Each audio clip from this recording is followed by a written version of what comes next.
इन साथियों में हरपाल ठाकुर सीहोर से।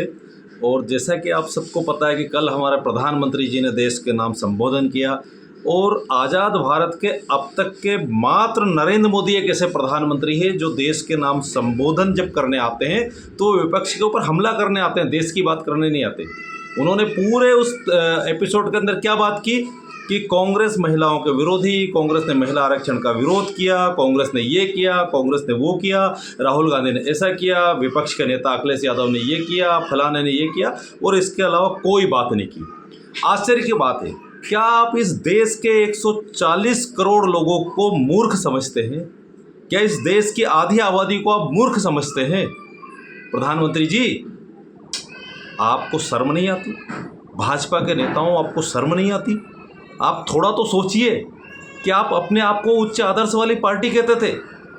भगवान राम के नाम पे आप राजनीतिक सत्ता की दुकान चलाने वाले लोग, राम के चरित्र को कुछ तो ग्रहण कीजिए कि जिस महिला आरक्षण बिल को आपकी खुद की सरकार ने 2023 में सर्वसम्मति से पास कराया और कांग्रेस सहित पूरे विपक्ष ने उसका समर्थन किया, और उस समय कांग्रेस सहित सब लोगों ने यह कहा था कि आप इसको 2024 से ही लागू कीजिए, पर आपने उस समय दो शर्तें जोड़ी। शर्त क्या जोड़ी? कि हम जनगणना कराएंगे, परिसीमन करेंगे और कास्ट सेंसस कराने के बाद इस बिल को लागू करेंगे। एक बात बताइए, नौकरियों में आरक्षण है, जितनी पोस्ट निकलती उतने में आरक्षण मिल जाएगा ना। और इसी तरह से अगर मान लीजिए आज विधानसभा में भी अगर वो आरक्षण होता, जिस तरह से हमारा अनुसूचित जाति जनजाति के लिए सीट है तो जितनी उतनी पे आरक्षण है ना, तो इसी तरह से जब पंचायतों की जितनी सीटें उतने पे आरक्षण है ना, तो आज लोकसभा के अंदर जितनी सीट है, विधानसभा के अंदर जितनी सीट है, उसके ऊपर आप इस लागू किए गए रूल को क्यों लागू नहीं करना चाहते थे? मुद्दा क्या था? अगर आपकी ईमानदारी होती तो पहली बात तो आपकी नीयत ये थी कि 5 राज्यों में से 2 राज्यों के चुनाव चल रहे, उसके बीच में आप इस बिल को लेके आए। और बिल को लेके क्या आना था? आपको शर्म नहीं आती? आपको 12-13 साल हो गए, आप जनगणना नहीं करा पाए। आप अब कह रहे हो कि हम 2011 की जनगणना के आधार पर परिसीमन करेंगे। 4 साल में क्यों नहीं किया भाई? आपने खुद कहा सदन के अंदर कि हम जाति जनगणना कराएंगे, तो नए सिरे से जनगणना कराइए, नए सिरे से उसका सेंसस का डाटा आ जाने दीजिएगा और परिसीमन कराइएगा। महिला आरक्षण बिल के अंदर संशोधन लाने की क्या आवश्यकता थी? आपको 2 बिल लाने की आवश्यकता थी कि परिसीमन इस बेस पे होगा और कास्ट सेंसस इस तरीके से हम करने जा रहे हैं। हमारे संविधान निर्माताओं ने संविधान के अंदर इसलिए स्पेशल प्रोविजन रखे कि उनको पता था कि कभी ना कहीं भी कोई ना कोई गलत नीयत का व्यक्ति आएगा। यदि सामान्य बहुमत से संविधान में संशोधन हो सकता होगा तो एक बार में संविधान संशोधन कर देगा और कहेगा कि 50 साल तक के लिए मैं इस देश का राजा हो गया। इसलिए 2/3 बहुमत की आवश्यकता है। तो आपको विपक्ष के साथ बात करना चाहिए थी और परिसीमन के ऊपर बात करना चाहिए थी, कास्ट सेंसस के ऊपर बात करना चाहिए थी, जनगणना के ऊपर बात करना चाहिए थी। और सबसे बड़ी बात, आपको शर्म नहीं आती?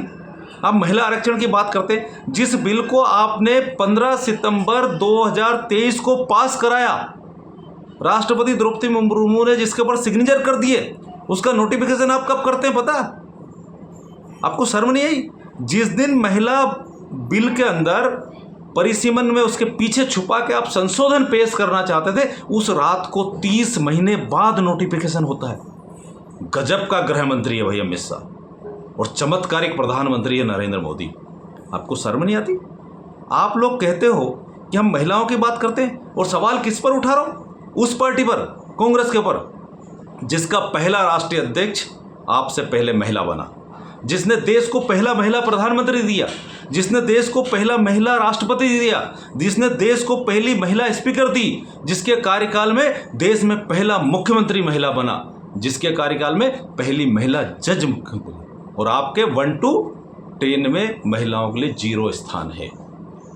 महिलाओं के अधिकारों की बात करते तब आपको उन्नाव के अंदर घटना घटती, तब आपके भाजपा और भाजपा के नेताओं और वो हेमा मालिनी और स्मृति ईरानी और कंगना रनौत से किसी का मुंह नहीं खुलता। जब हमारी ओलंपिक खिलाड़ी धरने पे बैठती है, उनके साथ शोषण हो तो आपका मुंह नहीं खुलता। जब हाथरस के अंदर घटना होती तब उसके ऊपर मुंह नहीं खुलता। जब आपका बलात्कारी कुलदीप सेंगर जैसे लोग महिलाओं के साथ अत्याचार तब आपका मुंह नहीं खुलता। और हद की बात तो है कि एक राज्य मणिपुर के अंदर महिलाओं के साथ क्या अन्याय हो रहा, तब आपका मुंह नहीं खुलता। तब आप महिलाओं के सम्मान की बात नहीं करेंगे। आश्चर्य की बात है। इस देश को गुमराह करना बंद कीजिए, साफ नीयत के साथ आइए। कांग्रेस पार्टी सहित पूरा विपक्ष आपको कह रहा है कि आप आज ही से महिला आरक्षण लागू कर दीजिएगा। 543 सीट है, परिसीमन जब होगा तब हो जाएगा, कांट से जब आएगा तब आ जाएगा, और विधानसभाओं में आप महिला बिल को लागू कर दीजिएगा। हम पूर्ण समर्थन करने को तैयार है। प्रधानमंत्री जी, इस देश की महिलाएं जो मातृशक्ति है ना, वो डबल चरित्र के व्यक्ति को बहुत अच्छे से पहचानती है। महिलाओं के अंदर सेंस ऑफ ह्यूमर होता है, जिसकी नीयत गंदी होती है ना, उसको बहुत अच्छे से पहचानती है। आप कहते हो कि आपने महिलाओं का विरोध किया इसलिए आप हमेशा विपक्ष में बैठेंगे। नहीं, कांग्रेस पार्टी ने आप जो हमारे देश की मातृशक्ति के पीछे छिप के इस देश के संविधान के साथ खिलवाड़ करना चाहते थे, देश के संघीय ढांचे के साथ जो खिलवाड़ करना चाहते थे, उसको रोकने का काम कांग्रेस पार्टी ने राहुल गांधी जी और मल्लिकार्जुन खड़गे जी के नेतृत्व में और पूरे विपक्ष ने एकजुट होकर आपको आपकी हैसियत दिखाई कि यह देश आपको मनचाही तानाशाही नहीं करने देगा, संविधान को नहीं तोड़ने देगा, राज्यों के अधिकारों को कम नहीं करने देगा। इस बात का आपको एहसास है। अभी भी खतरे की घंटी आपको बजी है। आप झूठ बोलने से बाज आइए। अरे मुझे तो शर्म आती है नरेंद्र मोदी जी, आप हमारे प्रधानमंत्री हो। आप क्या कहते हो कि विपक्ष के लोग पार्लियामेंट के अंदर आपके भाषण में कैसी भाषा, ऐसे स्टाइल करके, हम आपका समर्थन करेंगे पर क्यों उसमें ये, हम आपका समर्थन करेंगे क्यों उसमें ये, हम आपका समर्थन, उसमें कुछ ना कुछ फंसा देते, पूछ फंसा देते। नरेंद्र मोदी जी, जब आपने महिला आरक्षण बिल पास किया, सब लोग सर्वसम्मति से सहमत थे, तब ये परिसीमन करके, जनगणना करके, कास्ट सेंसस करके कि पूछ किसने फंसाई?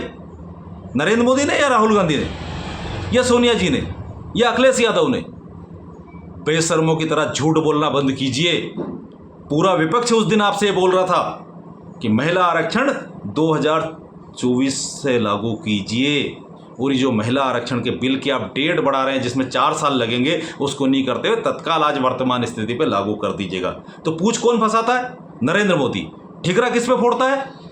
कांग्रेस के ऊपर, देश के विपक्ष के दूसरे दलों के ऊपर। कांग्रेस पार्टी ने जब आपके 2-2 सांसदों की हैसियत की ना, तब भी आपको सम्मान के साथ सुना। आपके यहाँ कोई भी किसी भी मुद्दे पे सुना।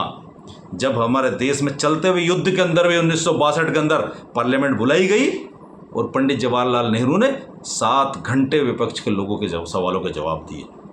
और आपसे अगर कोई सवाल पूछ ले तो देश विरोधी, अगर आपकी गलत नीति का विरोध कर दे तो महिला विरोधी।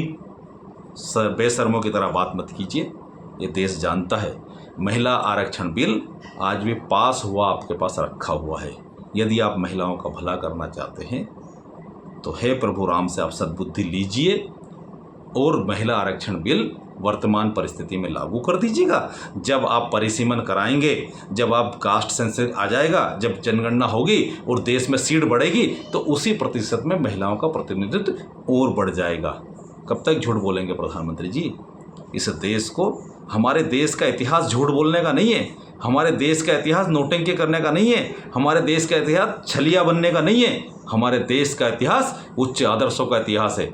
हमारी सनातन संस्कृति के जितने भी, जिनको हम मानते हैं, चाहे वो प्रभु शिव हो, चाहे वो भगवान राम हो, चाहे बौद्ध हो, चाहे हमारे जैन धर्मों के हो, इस देश की इस धरती के ऊपर जिन लोगों का प्रभाव रहा है, उन हमारे सभी धर्मों में, चाहे सिख धर्म हो, चाहे और कोई धर्म हो, सबके अंदर सत्य की तरफ जाने का रास्ता दिखाया जाता है। आप कहाँ से सीख के आते हैं झूठ के रास्ते जाने का? प्रधानमंत्री जी, आपको शर्म आना चाहिए। और जो लोग ढोल पीट रहे हैं उनके पीछे खड़ी खड़ी वो अंधभक्तों की फौज, गोदी मीडिया तो आपका गुलाम ही है, क्योंकि आपके मित्रों के सारे चैनल हैं, तो जो चाहेंगे वो चलाएंगे। पर इस चलाने से भी आप बच नहीं सकते। हम आपको सिर्फ इतना कहना चाहते हैं कि इस देश की मातृशक्ति और महिलाएं अच्छी और बुरी नीयत का अंतर समझती हैं। आपकी नीयत का अंतर समझती है। आपको पता चलेगा आने वाले समय में कि आप किस तरह से कर रहे हो और आपका परिणाम क्या भुगतने वाले हैं। जीत और हार से तय नहीं होता, बात है चरित्र की, बात है सिद्धांत की।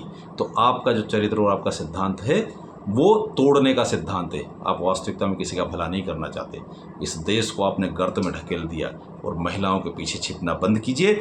महिलाओं का वास्तविकता में अगर आरक्षण देना चाहते हैं तो 2023 का महिला बिल पास हुआ रखा है, तुरंत आरक्षण लागू कर दीजिएगा। कांग्रेस पार्टी सहित पूरे देश के सारे दल सर्वसम्मति से आपके साथ खड़े हैं। हे प्रभु, मुझे उम्मीद है कि हमारे देश के प्रधानमंत्री को सद्बुद्धि मिलेगी और वो शायद अपना ये छिचोरापन बंद करेंगे और वास्तविकता में जिस बात के लिए वो प्रधानमंत्री बने हैं उस दिशा में काम करने का प्रयास करेंगे। जय हिंद, जय भारत।